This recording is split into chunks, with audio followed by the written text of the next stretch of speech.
اور سب سے مضبوط وفاق ہے، جو کوئی بات کوئی آنچ امت پر آ جائے تو اس کا مقابلہ کر سکے۔ باقی جتنے بھی کام یہاں پر ہیں ہمارے علاقے کے اندر، وہ سب مجلس علمیہ سے نکلی ہوئی نہریں ہیں، اور وہ مستقل اب کام کرتے ہیں، لیکن وہ ہے اسی دریا سے نکلے ہوئے، اور وہ سب جو ہیں ضرورت پڑے گی تو واپس اسی میں آئیں گے۔ آپ دیکھتے ہیں کہ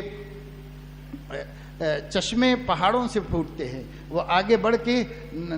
نالے بنتے ہیں، پھر نہریں بنتی ہیں، پھر ندیاں بنتی ہیں، پھر دریا بنتے ہیں، پھر سمندر میں مل جاتے ہیں جا کر کے۔ اسی طریقے سے ہر ندی اپنی جگہ کام کر رہی ہے ہمارے اسٹیٹ میں، الحمدللہ جو کر رہے ہیں ان کی قدر ہے، ان کی عزت ہے، ان کا احترام ہے، ان کے کام کے لیے مجلس علمیہ معاون ہے، جتنے بھی حق کے کام ہو رہے ہیں سب کے لیے۔ لیکن اگر کوئی بات ایسی پیش آئے جس کے لیے سب کو متحد ہونا پڑے تو یہ مجلس علمیہ ایک ایسا وفاق ہے جس کے جرم میں ساری اہل حق کی تنظیمیں شامل ہیں اور وہ سب مل کر ایک ہیں۔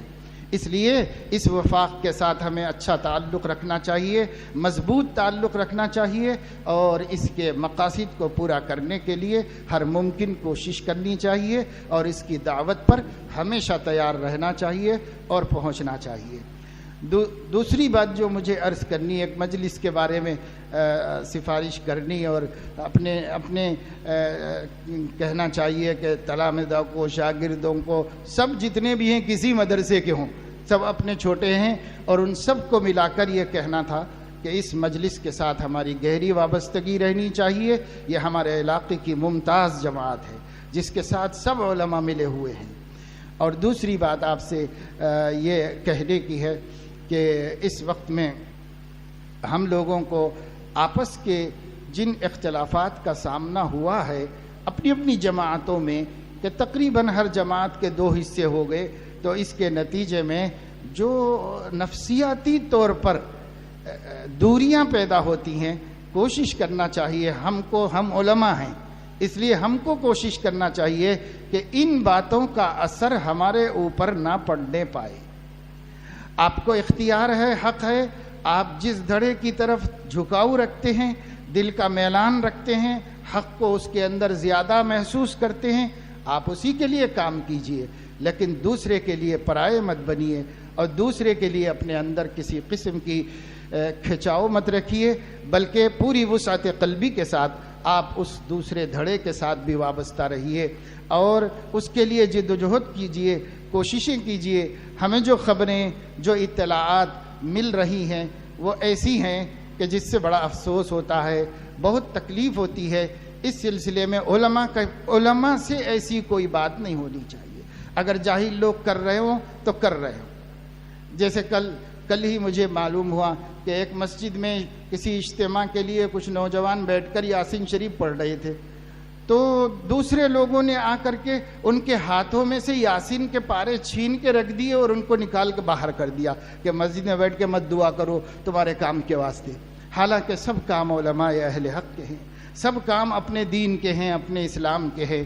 اگر ہم اپنے کاموں کے لیے یوں ایک دوسرے کے اوپر ستم کریں گے تو پھر اللہ اپنے کتوں کو ہم پر مسلط کر دے گا، پھر ہم اس کا مقابلہ نہیں کر سکیں گے۔ اس لیے ہمیں اپنے ساتھ ایک دوسرے کا احترام کرتے ہوئے چلنا، جس کو بھی اس کو بھی حق ہے، مجھے بھی حق ہے، میں اپنا کام کر رہا ہوں، وہ اپنا کام کریں۔ اس میں ہم نہیں کہتے زبردستی کہ آپ بھی یہ بن جاؤ، آپ بھی یہ بن جاؤ، آپ ہماری طرف آ جاؤ، نہیں، اس کی دعوت دینے کی ضرورت نہیں ہے۔ اس میں کیا ہے، مجتہد فی مسائل میں امام نووی رحمۃ اللہ علیہ فرماتے ہیں کہ مجتہد فی مسائل میں کسی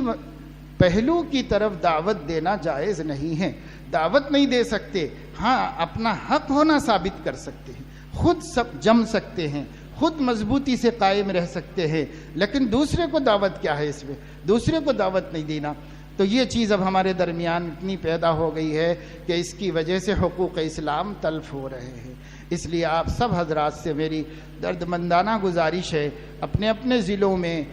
بحیثیت عالم دین، اپنی مسجدوں میں، اپنے خطابوں میں، اپنے بیانوں میں، اپنے جلسوں میں بکثرت اس کا مذاکرہ کیجئے کہ حقوق اسلام ادا کیے جائیں۔ حقوق اسلام ادا کرنے میں جماعتوں کو نہ دیکھا جائے. مسلمان سب ہیں، سب کے حقوق اسلام. حقوق اسلام آپ کو معلوم ہے، بخاری میں، مسلم میں، حدیث کی کتابوں میں کہیں 6 کہیں 7 اور سب کو ملا کے زیادہ سے زیادہ 10-12.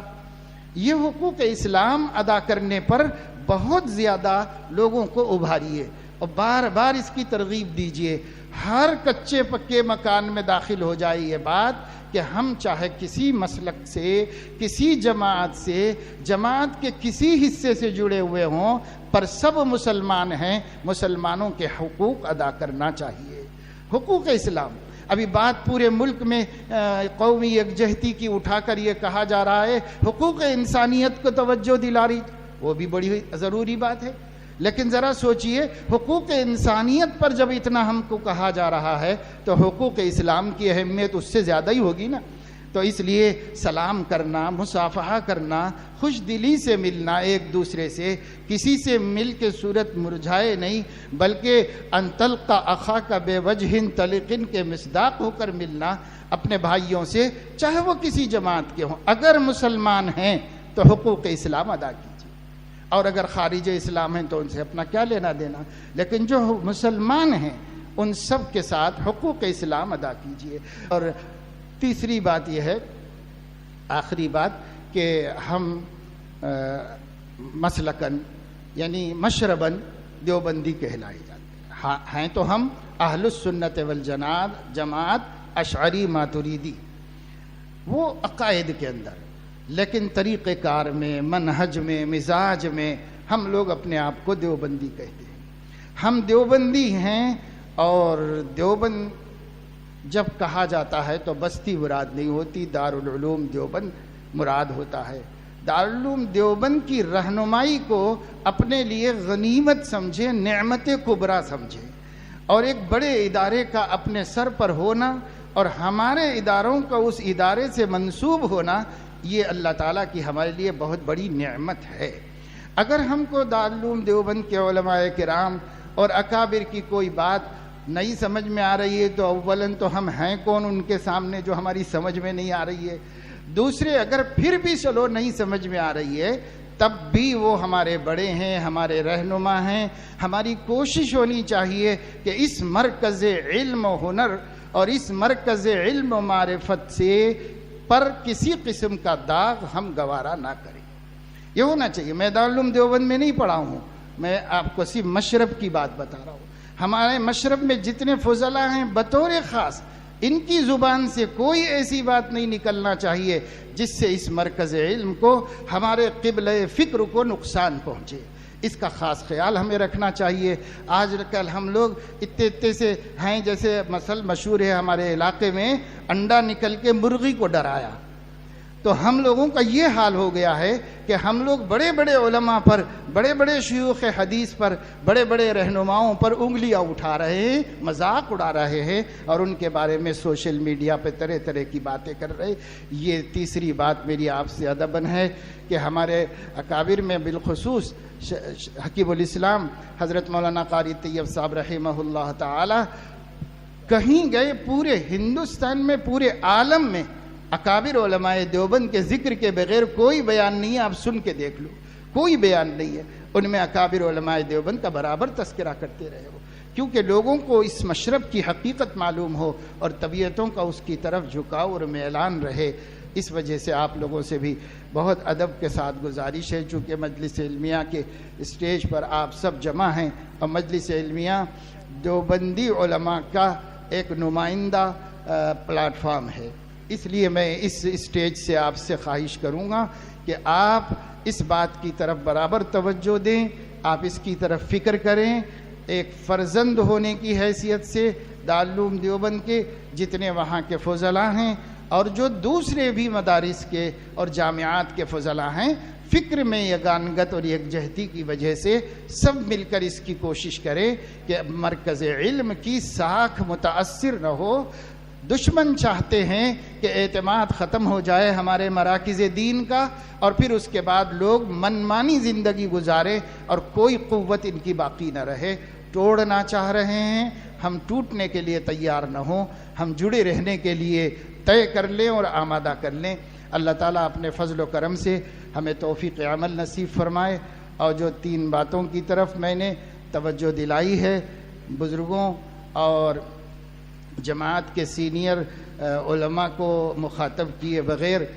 جونیئر سے میں نے جو باتیں کہی ہیں، اس لیے کہ یہ حضرات تو خود اس جماعت کے لیے اپنی زندگیاں لگائے ہوئے ہیں اور قربانیاں دیے ہوئے ہیں، ان سے کچھ کہنا نہیں، کہنا آپ لوگوں سے تھا۔ تو جو 3 باتیں میں نے عرض کی ہیں، اگر آپ کو یہ معتبر اور بہتر سمجھ میں آتی ہیں تو آپ اس کو قبول کریں، حرز جاں بنائیں، اپنے طرز عمل میں اس کو شامل کر لیں۔ انشاءاللہ اس طرح اگر آپ دعوت دیں گے، اللہ بہت مؤثر کرے گا اور بہت کام بنائے گا، اور